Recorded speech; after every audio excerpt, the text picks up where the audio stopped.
Hi guys, welcome back to the channel. I'm Office Blow Daz. I'm Gaynor. Okay, the tour was just today. Yes. Aiden's out and about today. Yes, yeah. Football this weekend. Big tournament set up over across Europe this week, out in Germany. Yes. Aiden's not in Germany. He's knocking around with his mates, partying. Father's Day. Father's Day today as well. Yeah. So happy Father's Day to all you fathers out there and single mums as well. Yeah, who are doing the job as a father. 10 American serial killers that's still active. This is a year old. I don't know if any of them have been caught yet. Well, we've got a few over here, haven't we? Well, they're still active. Well, this Lucy Letby, I'm still following this story. She's trying to get out, but... That's very close to home, that, as well, because we did a lot of work for that hospital where she's at. It's a strange story. Yeah, she's still convinced she's innocent, and yet... From what I've heard of it, I'm on the fence. Yeah. I've not decided yet, but I've not really followed it as much as you have. I know you like a lot of the serial killer sort of like stories. Yeah. I know. I actually not met a serial killer, but I actually seen a serial killer once, come face to face with a serial killer, and I thought it was just a bit. I was only very little at the time. I was probably, I don't know, how old would I have been? About 6, 7, maybe older, and I was in Manchester, and my mother asked me to fill up a watering can when I was at the cemetery. I've got a sister who passed away. I was at the cemetery and I had the watering can, and when I went to fill it up, there was a guy just stood staring at me, and I was like, "Ooh, that's a bit odd." So I bounced around, went back, and then so I didn't have any water in the watering can. My mum's asking me once, "There's a weird guy over there." Anyway, it turns out it's Peter Sutcliffe, who was the Yorkshire Ripper, and he'd murdered someone that day, sort of thing. So I don't think he was after me. I don't think he had any interest in killing me. No, it was young. Well, it started off with prostitutes, didn't it? He did. And then it went to students and basically anybody. But 13. But when you have flashbacks and you see what you've seen, then you know what you see, and then it's like, it's pretty scary when you're a kid. Yeah. But when you think back, it's even scary when you think back what you come face to face with. Yeah. Well, there you have it. I actually live over the road from there now. Yeah. I live literally 100 metres away, if that. Yeah, it's weird. Anyway, 10 American serial killers, that's still active. Should we get into it? Yeah. All 8 of the women were from the south side of the tracks. There's that cliche, you're from the other side of the tracks. This is literally the cliche come to life. Welcome to Watch Mojo, and today we're examining 10 American serial killers that are still active. And that man you see there in the black, police believe might be our serial killer. For this list, we're looking at the most frightening suspected serial killers based in the USA that haven't been caught or convicted yet.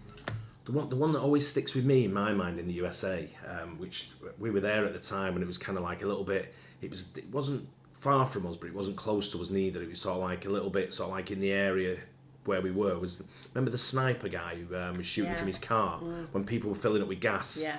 And that was like a real like worrying sort of like... Aidan and I reacted to that. Oh, you did? Yeah. Yeah, it's kind of like, I can't remember his name or anything. It was his father and son, wasn't it? Father and son, and they were hiding in the trunk of the car, weren't they? And they'd put a hole, But I remember when people were filling up with gas in the USA, everyone was like... Yeah, they started putting up sheets so they could fill up without... that's right. Yeah, it was a bit eerie, wasn't it? When you sort of like, when it's close to home, you're like, kind of a bit like... Yeah. You know? Yeah. Was it, I was going to say Delaware, but it wasn't Delaware. I want to say it was like DC area, Virginia. Yeah, it was down that way. Yeah. Who's the scariest on our list? Let us know in the comments below.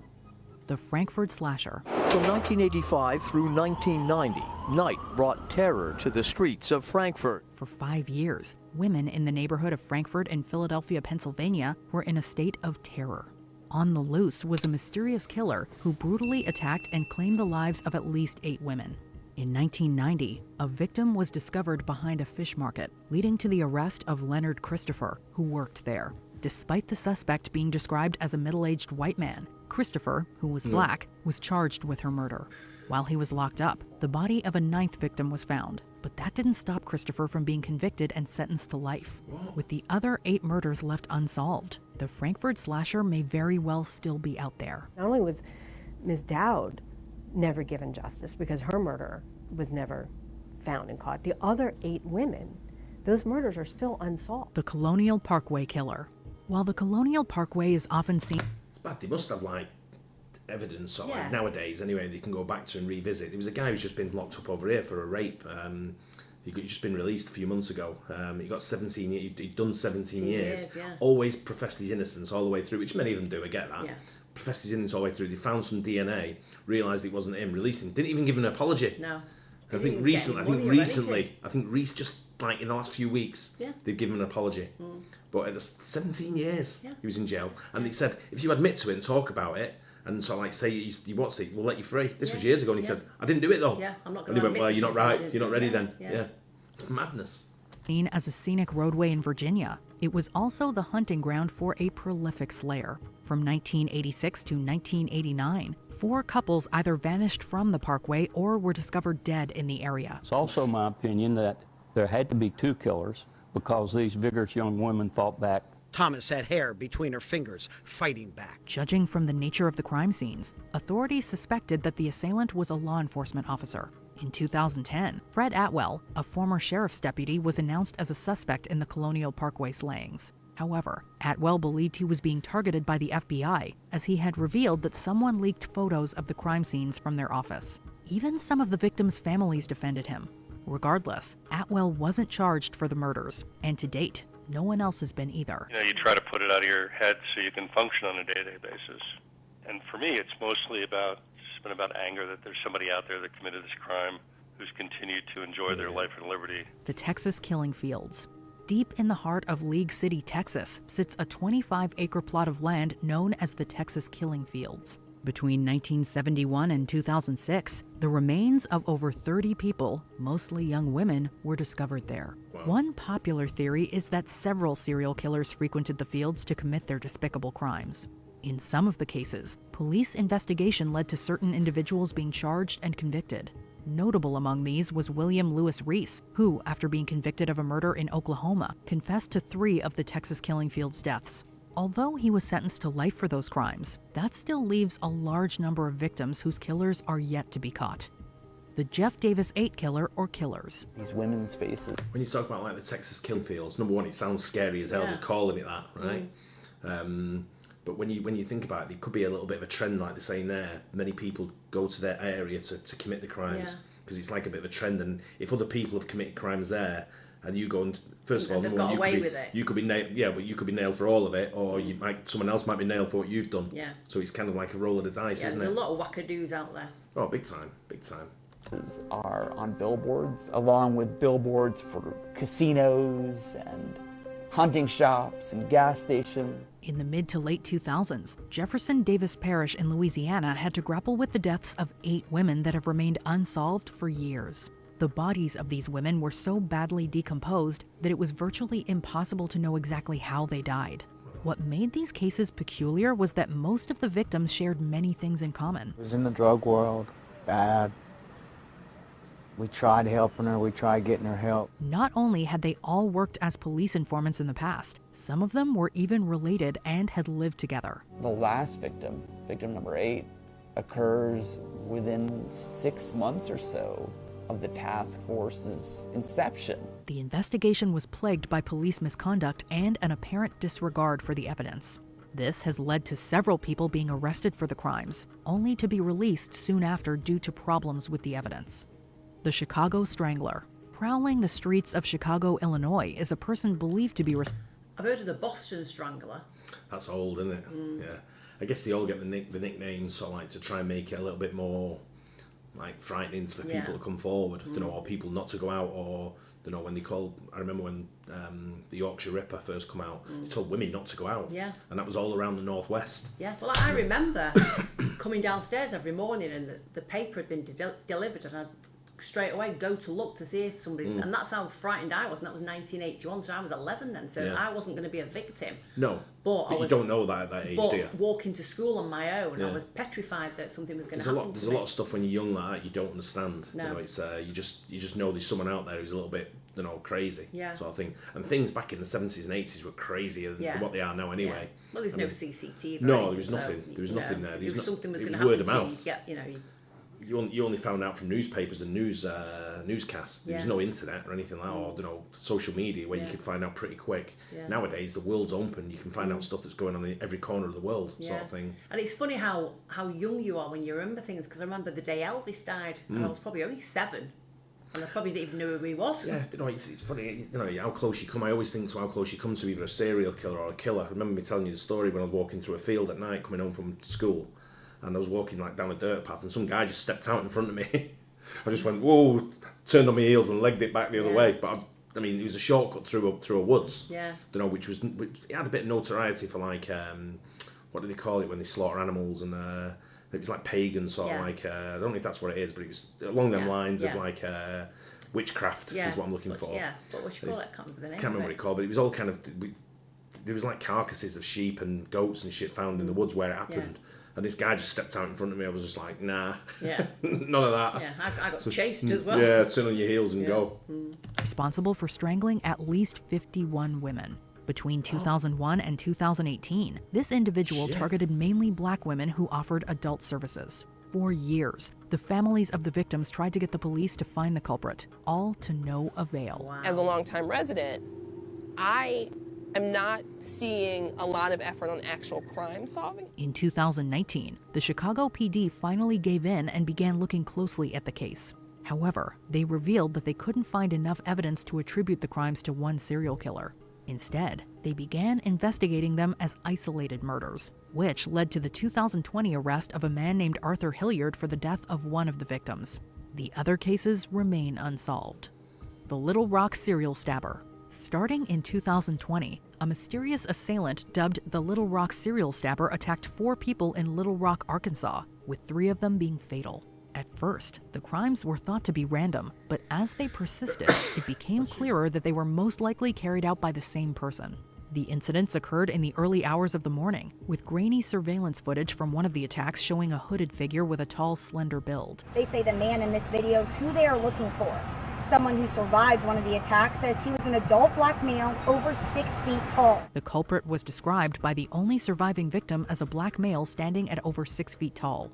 A $20,000 reward was issued for information leading to the arrest. However, since 2021, the slasher seems to have gone underground. The I-70 killer.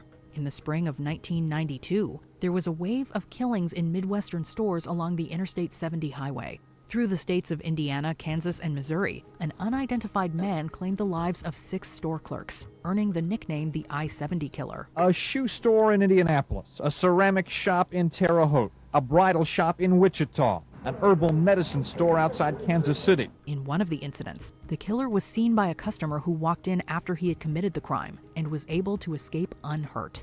This customer later gave the police a composite sketch of the criminal, but somehow he has still eluded arrest. Some believe the slayer is also responsible for 3 fatal incidents in Texas and Kansas. Harry Edward Greenwell was accused of killing 3 women along the I-65 corridor in the 1980s, years before the I-70 killer's first murder. There is currently a $25,000 reward for any information leading to the arrest of the I-70 killer. And that man you see there in the black, police believe might be our serial killer. The eastbound strand. Someone must know him. Yeah. Right? Exactly. That's crystal clear, that picture, pretty much, isn't it? Yeah. Someone will know who that is.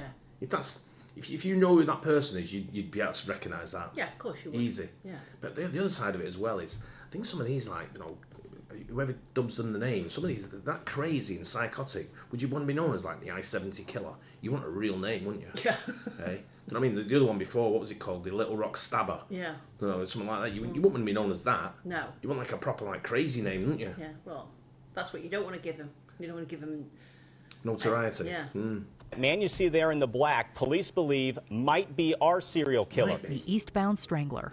In November 2006, 2 people who had gone out for a walk in Atlantic City, New Jersey, accidentally stumbled upon a crime scene. Buried in a ditch behind a motel were the bodies of 4 women who made a living as sex workers in the area.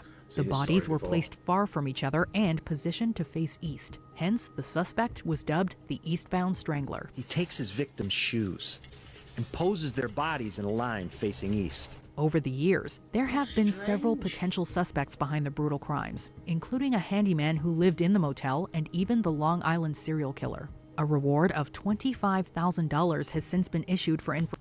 When Muslims pray, which I'm not saying this, by the way, this has nothing to do with that. When Muslims pray, they pray in a certain direction, don't they? Yeah. So it's, I know they have to face Mecca. Yeah. Or something like that. So I'm wondering if something like that may have something to do with it. You're right, yeah. Don't know, it could be a There's clue. Sort of like a reason why, yeah. Information leading to an arrest, but no charges have been filed so far. The West Mesa Bone Collector. In That's what you want to be 2009, known as. a woman was walking her dog through the desert in West Mesa of Albuquerque, New Mexico. Due to recent construction work affecting the ground, the 2 discovered a human bone poking out. The authorities arrived and soon found the remains of several people, most of which were female and all of whom had vanished between 2001 and 2005. Their bodies were in shallow graves, scattered across a 100-acre plot of land being prepared for development. Almost all of the women were Hispanic. Most of them were involved in the use of illegal substances and offered adult services to earn a living. As such, there's some speculation that a trafficking ring could have been involved. We have eliminated many suspects. At this time, there are a number of people who are being investigated as persons of interest. Regardless, the police have yet to identify the person or persons behind the gruesome crimes, even after offering a $100,000 reward. Before we continue, be sure to subscribe to our channel and ring the bell to get notified about our latest videos. You have the option to be notified for occasional videos or all of them. If you're on your phone, make sure you go into your settings and switch on notifications. The Long Island serial killer. Can you shut the door? No, time to go. Please, something's gonna happen to me. After Shannon Gilbert made a terrifying 911 call and vanished in 2010, investigators searched the beach areas around Long Island, New York for any sign of her. Instead, they unearthed the bodies of 4 other women. A year later, after discovering several other victims, Gilbert's remains were found nearby. Altogether, the remains of at least 10 people have been found in the area, dating back to 1996. Most of the victims were sex workers who advertised their services on Craigslist. Over the years, there have been several suspects, some with criminal history, but they've all been dismissed. In 2011, authorities issued a $25,000 reward for information on the person or persons responsible for the horrific crimes. Did you enjoy this video? Check out. I like watching stuff like that. It's gruesome and it's sad, but when you see a pattern there of the majority of them are sex workers, and there's been an uptrend. We were talking about this yesterday. There's been an uptrend since lockdown of people doing sex work, for mostly online. Webcams and stuff like that. But what you've got is it's such a risk they run, isn't it? And it's proven there when you look at like how many people have been bumped off and stuff. One that got me there is the one in Atlantic City. What was it called? The East something killer, wasn't he? Because he positioned the body, or she positioned, whoever it may have been, positioned the body facing east. But it said 2 people were at the back of a motel in Atlantic. I'm like, what are you doing in the back of a motel in Atlantic City? Well, number one, I think I know what they're doing. But yeah, possibly. But that's the last thing you want to be is behind a motel in bloody Atlantic City, isn't it? Yeah, but also he said before about the one on the camera walking down the road saying he's not struck again. He might have been arrested. Might have been put away for something else. Yeah, and if that's the case, you've got to look at like who's recently been put away. And 100% know the police do that. If something pipes down, the first thing they do is look at suspects who have been locked up recently. And because I've spoken to police officers who talk about that all the time, and it's one of the first things that they look at. If something calms, we've got one over here which is called the canal. Is it the canal pusher? Yeah, the canal pusher, where people have been found dead. I don't think there is such a thing. I think it's a myth. I don't think anyone's pushing anyone in the canal. I think it's people who are pissed falling in. Yeah. And that's what that is. But it isn't an area where it's notoriously full of wrong-uns, if you know what I mean. So not wrong-uns necessarily always, but these people that go there for wrong reasons. There's a lot of homeless and drug users. Yeah, there is. But there's also a lot of other activities that go on, which you can see why. What we were just talking about, see why it could go that wrong way. But if there's any stories you want us to react to with regards to like serial killers and things like that, very interesting for us. We are interested in that kind of thing. Just let us know. Send us a link to something you want us to react to, and we'll have a look at it. But we hope you enjoyed that. Let us know if any of them have been caught anyway since, and we'll catch you on the next one. Bye. Cheers.